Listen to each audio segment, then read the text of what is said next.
and so on and so. It can't be transparent, so on and so forth. All of these, there are no actual specific hadith that say this. They just took it based on what a khuf is. If we were to look at a khuf and write down all its attributes, it'd have 1, 2, 3, 4, 5, what I mentioned right now. Okay? But there are no ahadith that say it needs to be 1, 2, it needs to have these attributes. Therefore, the stronger opinion is that all you need are these two conditions. Number one, because that's what the Quran and Sunnah came with. And number two, anything with this quality is called what? A sock. So if something's called a sock, that's enough. So if you wear a sock, like a normal sock, a leather sock, and so on and so forth, so long as it's called a sock or similar to a sock and it covers all of the foot till above the ankles, then you're fine. If it's transparent, it's fine. So women who have those pantyhose, the transparent socks, you're fine. Just wipe on them. If there are some holes in your socks, it's fine. So long as it's not just major. I mean, it's talking about it's ripped apart. Because the Arabs back then, who had complete socks? Back then, they didn't have the privilege of buying new socks whenever they want to. So they had to stick with a sock that they used for several years. So no doubt it had holes in them. So as long as it's not like major holes, I'm talking about more than half the sock is gone, it's barely held together, then you're fine. Okay, so those are the two conditions of wiping on the feet.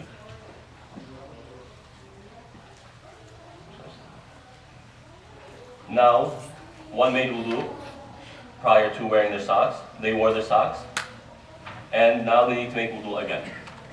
How do they wipe on their socks? Do they wipe above, under, or both?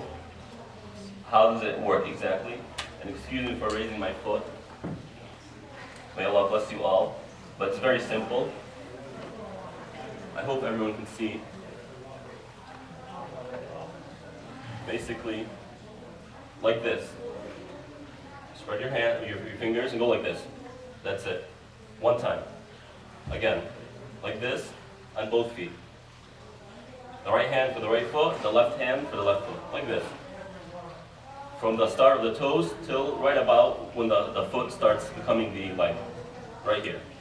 Okay? That's it.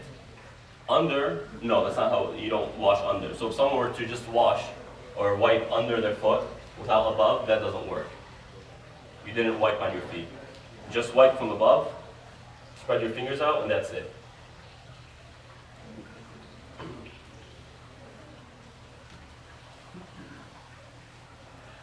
So the question is, why is it that we wipe on top and not under?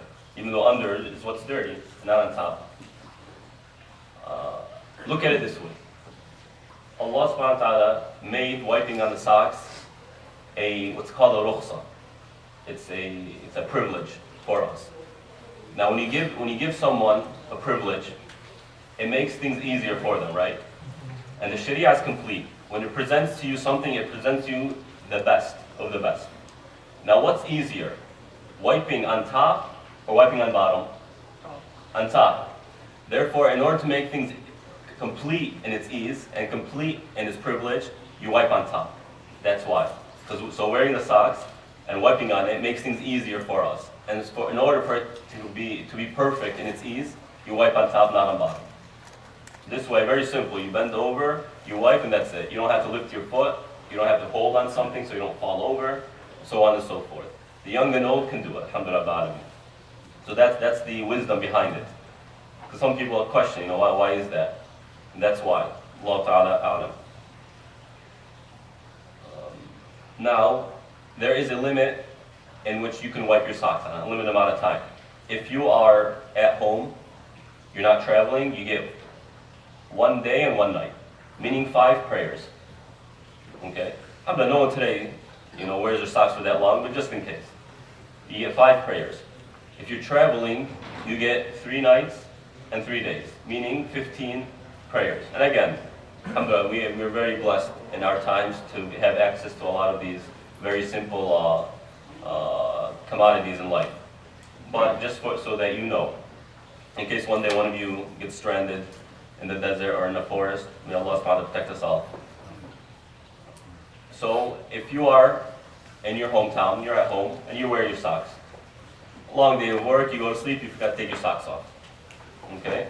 Now, can I wipe on them after I wake up? Let's just assume, stay with me, Osama, I'll get to you. Let's just assume that you wore your socks at Dhuhr prayer. You made wudu, it's 12 o'clock or 1 o'clock. You made wudu, you wore your socks, and you prayed Dhuhr. You lost your wudu exactly at Asr time. Okay? And Asr is at 4:30. You made wudu for Asr at 5 o'clock. And you wiped. When does it start? Does it start exactly when you wore it at Dhuhr time? Does it start exactly when you lost your wudu? Or does it start when you wiped your foot? It starts when you wipe.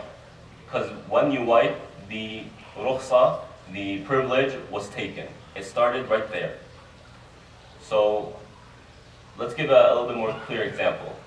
You wore your socks at Dhuhr time. You lost your wudu at Asr. You wiped your socks at Maghrib. You wiped on your socks at Maghrib. You start from where? From Maghrib. Meaning you got Isha, Fajr, Dhuhr, Asr, and Maghrib. When Isha comes, you have to take off your socks and wash your feet. Does this make sense? Is this clear? Alhamdulillah. Again, you wore your socks at Dhuhr. You lost your wudu at Asr. The guy was lazy and didn't pray Asr. He wiped at Maghrib. Okay, it starts one at Maghrib, meaning you get Isha. You can wipe your socks at Isha, Fajr, Dhuhr, Asr. The next Maghrib, the following Isha, you need to take off your socks and wash your feet. Does that make sense? Clear? 5 prayers for those who are home. Please. You don't have to do the whole wudu? No. Just wiping. Right. Just So during that time, during that 24-hour or that 5 salah period. No, what I mean after the Maghrib, when you have to wash your feet, you don't have to do the whole wudu? Oh, that's a good question. Now, let's say someone's on wudu, they wiped on their socks. They took off their socks. Okay, they took off their socks.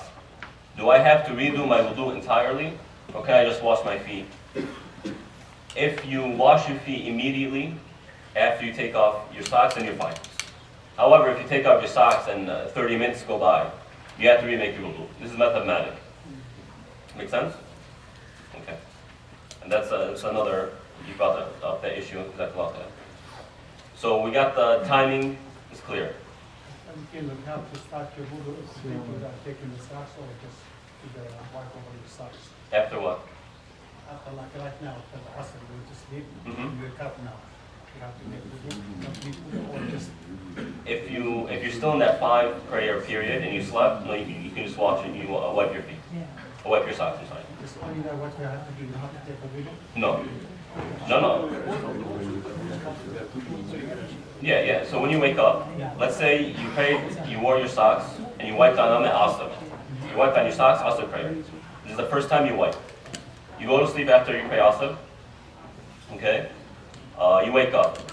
What do you have to do now? You make full wudu, because when you sleep, you lose your wudu, and then you just wipe your socks. Okay? There's one more issue, and I'll open up the questions, is that let's say someone wiped on their socks, and they're playing with their socks, some of their foot showed. Does that nullify your wudu, because now some of your foot has been exposed? Or how does that work? Does it need to be fully taken off? Or just what? What's the ruling on that? If more than half of your foot is exposed, then you have to remake your wudu. Okay? So if someone were to fully take off their socks after wiping on them, your wudu is nullified.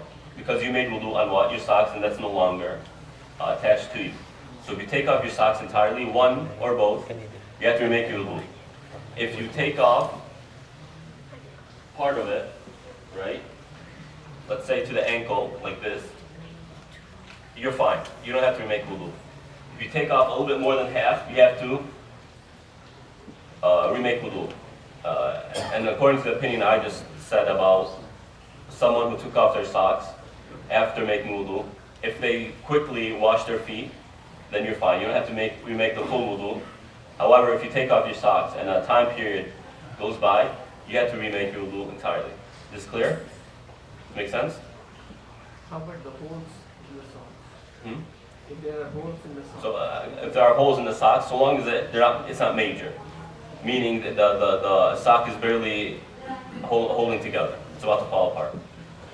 You know? If it is convenience for you to wash your feet, Himalayas is better. You're encouraged to go and wash your feet. So the question is, good question, is it recommended or is it, what's better to Allah subhanahu wa ta'ala? If you are able, with all ease, to wash your feet, should you wash your feet or should you wipe?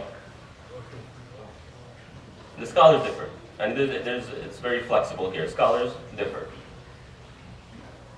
But Allah Ta'ala A'lam, the strongest opinion is that whatever you have right now, you go with it. Meaning, if you're not wearing socks, wash your feet.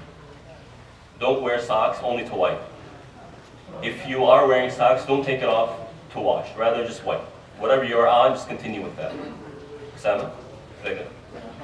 When they smell and you're not sure about the smell. Just take them off and wear something else. Because in the bottom of Iman, right? Cleanliness is part of Iman. Good question. How about if you are traveling and you are wearing shoes, can you make masa on the shoes? Oh, great question. Now, what if there's more than one layer of socks? You know, in less fortunate parts of the world, because they don't have, essential heating, etc., they don't have these privileges. It gets colder in the house. So sometimes they layer up. What if you are wearing 2 layers of socks? Or you're wearing, for example, they call the army boots, the very high boots, and it's very annoying to take it off. Can you wipe over both, over the top layer, or does it have to be just one layer? If you can wash above as many layers as you want. So if you have 2 layers, you wipe above it, that's fine. Okay? If you're wearing shoes that cover your entire foot area, and they're high tops, like the army boots, and they go above your ankles, you can wipe on top. Running shoes that are under the ankle, most shoes that are under the ankle, no. Okay. I have a question about prayer. So I have class, like it's a 4-hour class, and they give us like a break after 2 hours. So the Maghrib, I couldn't pray between these 2 hours because it's in class. And can I pray before or after? Like How often is this class? it's twice a week. Twice a week? Yeah. And there's no way you can. No. Because in college normally they don't question. You can just go out. Because it's an art school. It's a art school, so it's a 4-hour class straight, and they give us a break just after 2 hours. Okay, come after. I'll give you. I know the answer. Come after. I don't want to say in public, so people won't say, "Oh, the shit said." And they start taking it. Yeah, come after. I'll tell you. You gotta be careful. الموضوع فيه جمع وقصر. Say, I'm at the mall. The shit said, the class is fine. I'm at the mall. Let's just do it anyway. One more issue that came to mind right now is the amama, or the headscarf. The Arabs, because the desert's hot, they cover their face. They wear the turban, and they put it under too, to protect their skin from the heat, sometimes over the face. Okay. Likewise, the hijab, female scarf, is covering their entire head and comes under. Can you wipe on that? Yes, you can wipe on that. But under the conditions, the same conditions of wiping on the socks, meaning you need to wear the hijab, or the amama. Guys don't wear it today, except maybe in the Bedouins, but women who wear hijab, okay, if you made wudu prior to wearing your hijab, and the hijab is covering your entire head and under, in your neck, so right here, no one can see me, right, it's covering your throat, your neck, and all of your head. It's not loose. There's no hair coming out, like some of the styles. If that's how your hijab is, and you have made wudu prior to wearing hijab, you're out, or you don't want to take off your hijab, you could just wipe on your hijab the same way you wipe on your head. Just go like this, and that's it. And this is a very, very convenient privilege for women, especially when you're out. You're out, you're going shopping, whatever you need to do, what you need to do. I recommend going to the fitting rooms to pray. It's very convenient. You know, it's closed. No one sees you, but you don't have to take off your hijab. Just wipe on your hijab. If you made wudu prior to that, you made full wudu prior to that, you wear the hijab, wipe your hijab. You don't have to take it off. Okay, that's a very, very convenient privilege. I have time for maybe 2 more questions or 3.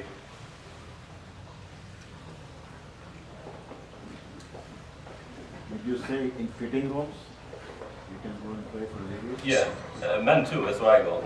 That might be a second issue because you're always watching the fitting rooms, so they might call something. What can we do? Wiping your socks, isn't that totally symbolic because you already washed your feet? It's not symbolic, it's just a privilege. It makes things easier for you. But I'm asking you, what purpose does it serve when you're already wearing your socks and you're clean within? Your feet are clean because you do a complete wudu. Oh, so it's part of wudu, like you said. I mean, why the Allah subhanahu say it? But it's basically symbolic to put your wet hand over the sock. Sure. I mean, if you want to take it in that sense, there is a wisdom behind it. Sometimes we don't understand, especially when it comes to acts of worship. Acts of worship, we tend to not go into the wisdoms behind it, but there are wisdoms because Allah subhanahu wa ta'ala is all wise. He doesn't prescribe something for us, except that there's a reason behind it. It's not random. But when it comes to acts of worship, we care more about the intention, sincerity, than we do about the actual wisdom behind it. Tell us, we're worshiping Allah subhanahu wa ta'ala, we worship Him the way He told us to worship Him. That's it. So symbolic, sure. It's not a problem.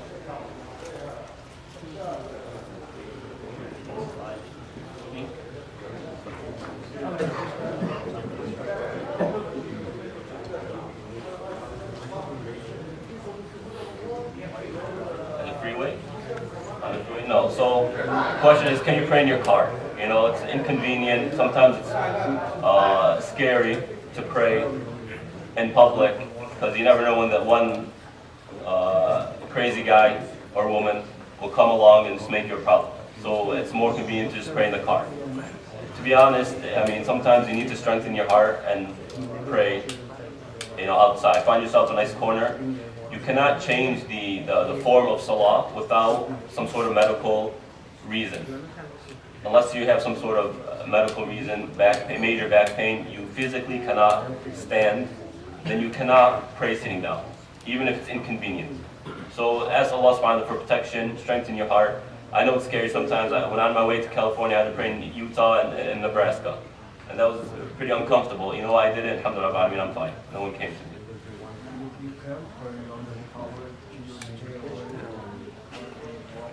Right, so find yourself a corner in a parked garage between 2 cars, between your car and another car.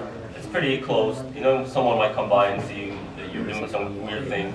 But may Allah subhanahu wa ta'ala protect us all. Sallallahu alayhi wa Muhammad wa ala alihi wa sahbihi ajma'in. If anyone has any questions after salah, please feel free to come by and ask me.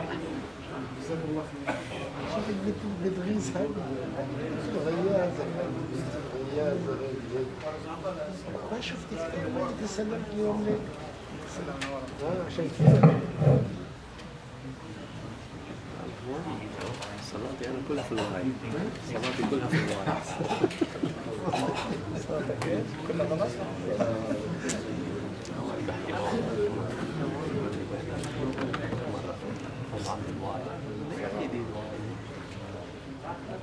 مش التي يعني؟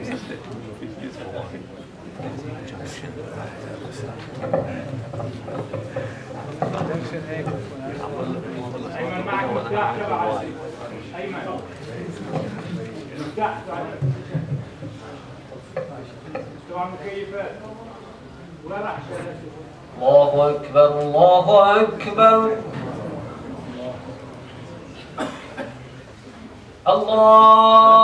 الله أكبر الله أكبر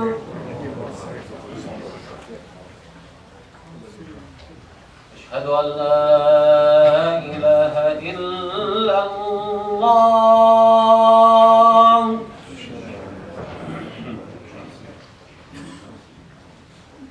أشهد أن لا إله إلا الله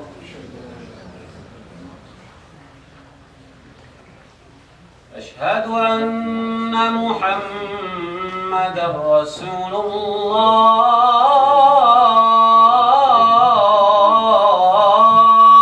الله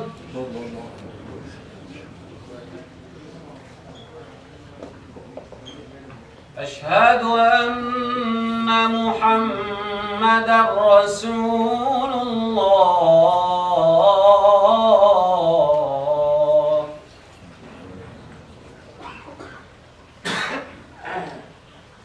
حي على الصلاة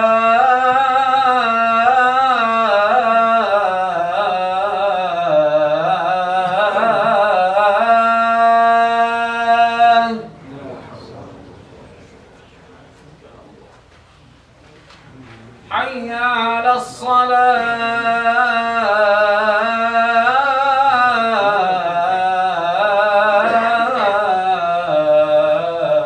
الصلاة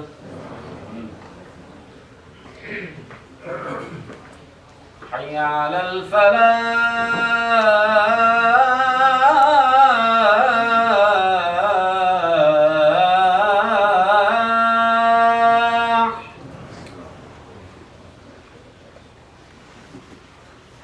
حي على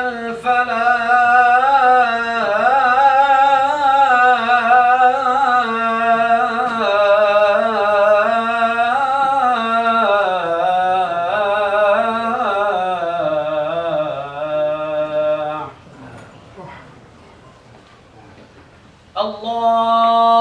الله أكبر